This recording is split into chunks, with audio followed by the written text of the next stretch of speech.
Hello everyone, আমি আজকে তোমাদের সাথে চিংড়ি কষার রেসিপি শেয়ার করব। একদম খুব ইজি রেসিপি। দেখো, আমি ফার্স্টে এখানে চিংড়ি মাছগুলোকে ম্যারিনেট করে নিচ্ছি হলুদ এবং নুন দিয়ে। তারপরে আমি কড়াইতে তেল নিয়ে চিংড়ি মাছগুলোকে ভেজে নেব। চিংড়ি মাছগুলো যখন ভাজা ভাজা হয়ে যাবে আমি সাইড করে রাখবো।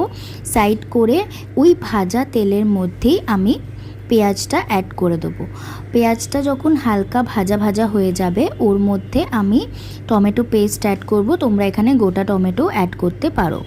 এবার আমি এর মধ্যে একে একে যত গুঁড়ো মশলাগুলো আছে দিয়ে দেবো, যেরকম হলুদ গুঁড়ো, লঙ্কার গুঁড়ো, ধনের গুঁড়ো, তারপরে জিরের গুঁড়ো, দেন একটু গরম মশলা অ্যাড করব আর স্বাদ মতন নুন অ্যাড করে দেবো।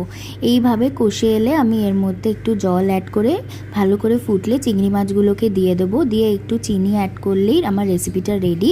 ভালো লাগলে লাইক, শেয়ার এবং সাবস্ক্রাইব করো।